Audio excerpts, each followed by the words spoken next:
Have you ever just stopped and wondered why? Why do some things just feel so beautiful? Well, that's aesthetics. And it's not just some dusty, old philosophical term. It's actually a fundamental part of being human. It's the art of noticing. And you could even say it's coded right into our DNA. Yeah, that feeling, right there. That is aesthetics in action. It's that immediate, powerful, kind of gut-level response we have to the world around us. So today, we're going to unpack what it is, where it comes from, and why it is so much more important than you might think. All right, so let's start with the absolute basics. What are we even talking about when we say the word aesthetics? Well, the clue is hidden right there in the original word. It comes from the ancient Greek aesthesis, which literally just means sensation or perception. So at its very core, aesthetics is the study of how we experience the world through our senses. It's the philosophy of what we find beautiful, or moving, or honestly, just plain cool.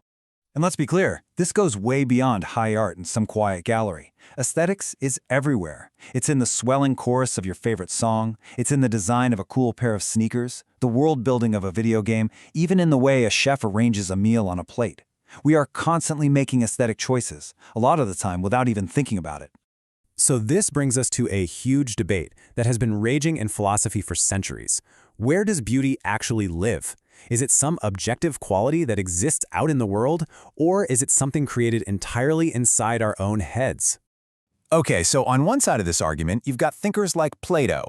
They argued that beauty is this perfect, absolute thing that exists out in the world, totally separate from us. They saw it in things like mathematical harmony and divine proportions. But then, on the other side, you've got that classic saying, beauty is in the eye of the beholder. This view says that beauty isn't in the thing at all, but it's in our personal, subjective response to it. It's about the pleasure and the feelings it gives us.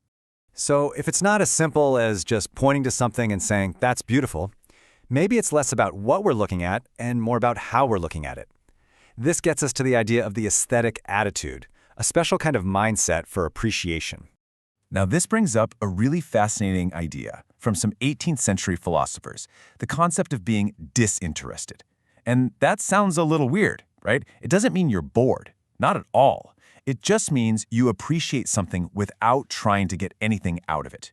You're not looking at a forest and thinking about how much the lumber is worth. You're just savoring the experience for what it is. And trust me, thinkers went incredibly deep on this stuff. What you're looking at here is a model from the philosopher Immanuel Kant, who tried to literally map out what's happening in our brains. Now, don't worry about all the jargon in the diagram. The key insight he had was that when we experience beauty, our imagination and our understanding are in a state of free play.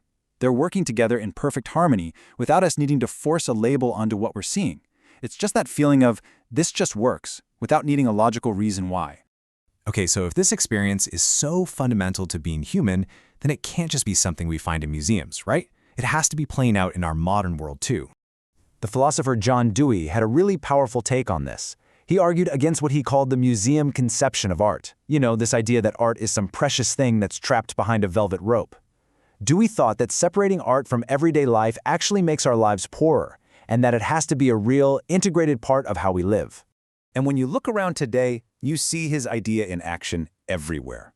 I mean, this whole field of everyday aesthetics looks at the choices we make in our clothes, how we decorate our homes, the look and feel of websites and video games, even how we plant a garden. It's all part of that same deep human drive to shape our world in a way that feels good.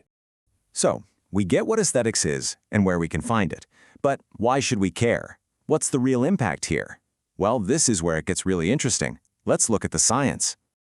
It turns out when you experience something beautiful, your brain's reward system literally lights up. It starts releasing powerful feel-good chemicals that you've probably heard of, like dopamine and serotonin. This isn't just some vague, fuzzy feeling. It's a real, measurable biological event. Our brains are hardwired to seek out and enjoy these experiences. In fact, some scientists go so far as to call our capacity for beauty an evolutionary superpower. Think about it. Long before we had complex language, our ancestors used symbols, art, and rhythm to communicate with each other, to build bonds, and create a shared culture. It was actually essential for our survival as a species. So the really crucial thing to take away from all this is that aesthetics is not a luxury. It's not just some nice to have. As the philosopher R.G. Collingwood put it, art is a medicine for the mind. It's a tool that helps us understand ourselves, process our emotions, and connect with the world and with each other on a way deeper level.